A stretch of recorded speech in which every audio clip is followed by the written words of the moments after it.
വൈക്കം സത്യാഗ്രഹത്തിന്റെ പോരാട്ട വീര്യം ഇന്നും കാത്തു സൂക്ഷിക്കുന്ന ജനത. ദീപികയ്ക്കും മലയാള മനോരമയ്ക്കും മംഗളത്തിനും ജന്മം കൊടുത്ത മണ്ണ്. മണ്ണിനോടും മലകളോടും പോരാടുന്ന കർഷകരുടെ നാട്. വേമ്പനാട്ടുകായലും കുട്ടനാടൻ പാടങ്ങളും മലനിരകളാലും ചുറ്റപ്പെട്ട ഭൂപ്രകൃതി. ഏത് പ്രതികൂല സാഹചര്യത്തിലും UDFനെ കൈവിടാതെ കൂടെ. സുരേഷ് കുറുപ്പ് നിന്നാൽ മാത്രം ചിലപ്പോൾ ഇടത്തോട്ടൊന്ന് ചാഞ്ഞേക്കും. ഇതാണ് കോട്ടയം ലോക്സഭാ മണ്ഡലത്തിന്റെ ഒരു പൊതുശീലം.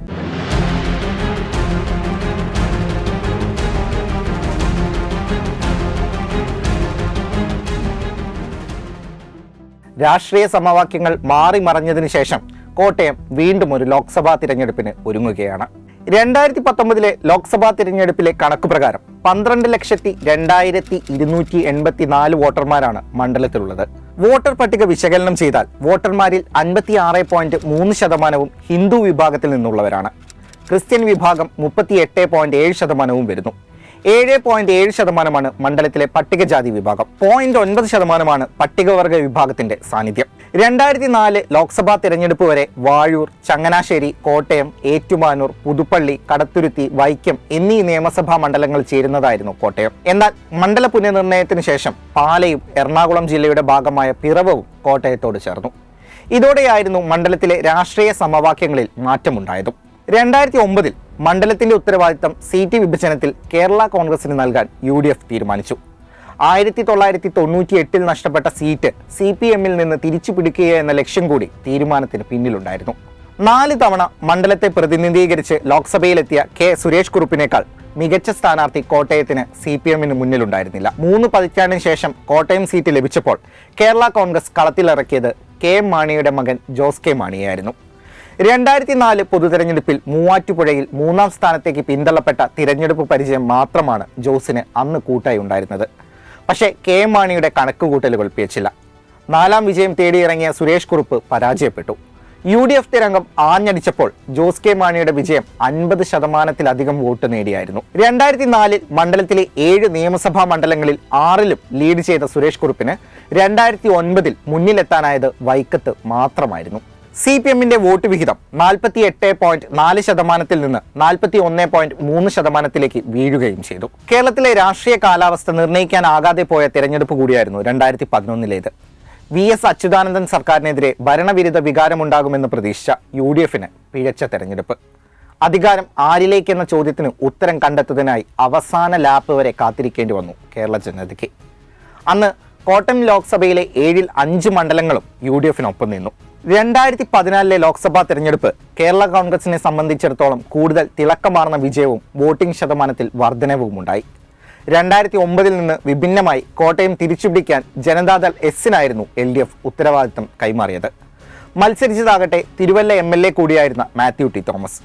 മാത്യു ടി തോമസിന്റെ സ്ഥാനാർത്ഥിത്വത്തിൽ LDF ക്യാമ്പുകളിൽ ആശങ്കകൾ ഒന്നുമില്ലായിരുന്നുവെങ്കിലും വോട്ടിൽ അത് പ്രതിഫലിക്കാനായില്ല. ജോസ് കെ മാണി അവിടെ ജയിച്ചു. 2009 LDFന്റെ വോട്ട് വിഹിതം 40%-ന് മുകളിലായിരുന്നെങ്കിൽ മാത്യു ടി തോമസിന് ലഭിച്ചത് 37% വോട്ട് മാത്രമായിരുന്നു. 2016 കേരളത്തിൽ ഇടത് തരംഗം വീശിയപ്പോഴും കോട്ടയം UDFനൊപ്പം നിന്നു. 2011 സമാനമായിരുന്നു LDFന്റെ കോട്ടയത്തെ സ്ഥിതി. വൈക്കവും ഏറ്റുമാനൂരും മാത്രം ചുവന്നു. 2019 ലോക്സഭാ തിരഞ്ഞെടുപ്പ് BJP വിരുദ്ധതയും രാഹുൽ ഗാന്ധിയുടെ വരവും UDFനൊപ്പം നിൽക്കാൻ കേരളത്തെ പ്രേരിപ്പിച്ചു. 20 മണ്ഡലങ്ങളിൽ 19ലും UDF വിജയിച്ചു. ആലപ്പുഴയിൽ മാരിഫാണ് ക്ലീൻ സ്വീപ്പിൽ നിന്ന് ഇടതിനെ രക്ഷിച്ചത്. കേരളം മുഴുവൻ വലത്തോട്ട് ചാഞ്ഞ തെരഞ്ഞെടുപ്പിൽ കോട്ടയത്ത് ത്രികോണ മത്സരമായിരുന്നു.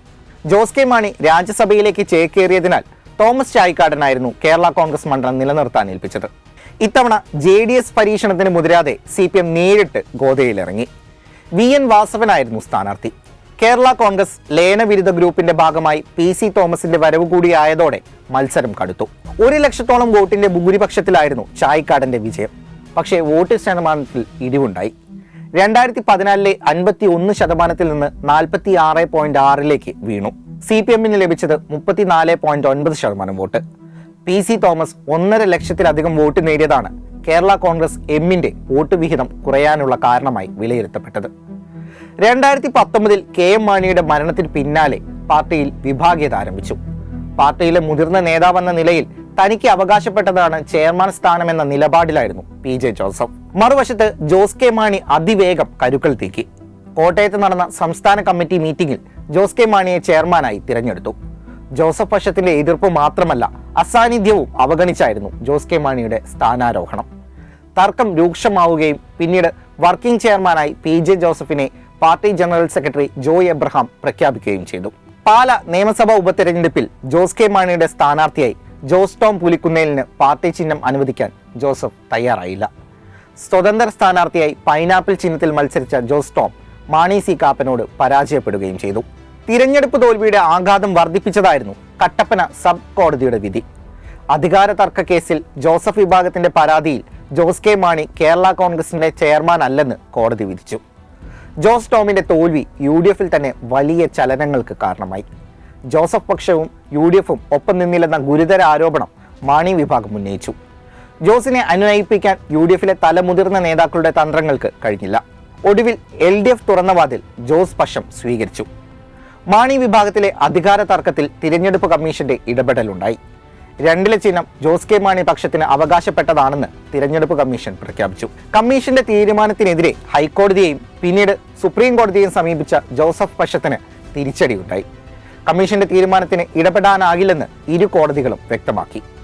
2021 നിയമസഭാ തെരഞ്ഞെടുപ്പിന് മുന്നോടിയായിരുന്നു ഇത്. പക്ഷേ ഏത് കൊടുങ്കാറ്റിലും കുലുങ്ങാതെ UDFിനൊപ്പമായിരിക്കുമെന്ന് കോട്ടയം ഒരിക്കൽ കൂടി തെളിയിച്ചു. 2021 നിയമസഭാ തെരഞ്ഞെടുപ്പിൽ 99 സീറ്റുകളുമായി പിണറായി സർക്കാർ ചരിത്രത്തിൽ ആദ്യമായി കേരളത്തിൽ തുടർ ഭരണമെന്ന അപൂർവതയിലേക്ക് എത്തി. പാലയിൽ ദേശീയ രാഷ്ട്രീയം വിട്ട് സംസ്ഥാന രാഷ്ട്രീയത്തിലേക്ക് ചുവടുമാറ്റിയ ജോസിന് പാലാ സീറ്റ് വിട്ടുകൊടുക്കാൻ LDF തീരുമാനിച്ചു. KM മാണിയുടെ വോട്ട് വിഹിതം കുറച്ചുകൊണ്ട് മണ്ഡലത്തിൽ വിജയസാധ്യത ഓരോ തിരഞ്ഞെടുപ്പിലും വർദ്ധിപ്പിച്ചു കൊണ്ടുവന്ന മാണി സി കാപ്പനോട് നന്ദികേട് കാണിച്ചു LDF. സീറ്റ് കൈവിടുമെന്ന് ഉറപ്പിച്ച കാപ്പൻ UDFിലേക്ക് എത്തി. തിരഞ്ഞെടുപ്പിൽ 50% വോട്ട് വിഹിതം നേടി കാപ്പൻ വിജയിച്ചു. LDFിന് പതിവ് പോലെ വൈക്കവും ഏറ്റുമാനവും വെച്ച് തൃപ്തിപ്പെടേണ്ടി വന്നു. 2023 പുതുപ്പള്ളി MLAയും മുൻ മുഖ്യമന്ത്രിയുമായിരുന്ന ഉമ്മൻചാണ്ടി മരണപ്പെട്ടു. പിന്നീട് നടന്ന ഉപതെരഞ്ഞെടുപ്പിൽ ജേക്ക് സി തോമസിനെ തോൽപ്പിച്ച് ചാണ്ടി ഉമ്മൻ വിജയിച്ചു. 2024 കോട്ടയം മണ്ഡലത്തിൽ കേരള കോൺഗ്രസ്കാരുടെ അഭിമാന പോരാട്ടമാണ് നടക്കാനിരിക്കുന്നത്. 1977 ശേഷം കേരള കോൺഗ്രസ് നേർക്കുനേർ വരുന്ന തെരഞ്ഞെടുപ്പെന്ന പ്രത്യേകതയും ഇത്തവണയുണ്ട്. ജോസ് കെ മാണി മത്സരിക്കുമെന്ന് കരുതിയിരുന്നെങ്കിലും തോമസ് ചാഴിക്കാടന് തന്നെയാണ് നറുക്കു വീണിരിക്കുന്നത്. 4100 കോടി രൂപയുടെ വികസനം മണ്ഡലത്തിൽ നടത്തിയെന്ന അവകാശവാദവുമായാണ് തോമസ് ചാഴിക്കാടൻ വോട്ട് തേടാനിറങ്ങുന്നത്. കേരള കോൺഗ്രസിന്റെ സ്ഥാപക നേതാവായ KM ജോർജിന്റെ മകൻ കൂടിയായ ഫ്രാൻസിസ് ജോർജിനെയാണ് ജോസഫ് പക്ഷം UDF സ്ഥാനാർത്ഥിയായി നിർത്തിയത്. 2019 NDAയുടെ പിന്തുണയോടെ മത്സരിച്ച PC തോമസിന് 1.5 ലക്ഷത്തിലധികം വോട്ടുകളാണ് ലഭിച്ചത്. എല്ലാ മണ്ഡലത്തിലും സാന്നിധ്യം അറിയിക്കാനും PC തോമസ് എന്ന പേരുകൊണ്ട് BJPക്ക് സാധിച്ചു. പാല, പുതുപ്പള്ളി പോലുള്ള മണ്ഡലങ്ങളിൽ പലപ്പോഴും BJPയുടെ വോട്ടുകൾ നിർണായകമാകാറുണ്ട്. പാർട്ടിക്ക് ശക്തമായ അടിത്തറയുള്ള കോട്ടയത്ത് 2 മുതിർന്ന കേരള കോൺഗ്രസ് നേതാക്കൾ ഏറ്റുമുട്ടുമ്പോൾ BJP സ്ഥാനാർത്ഥിയുടെ പേരും നിർണായകമായേക്കും.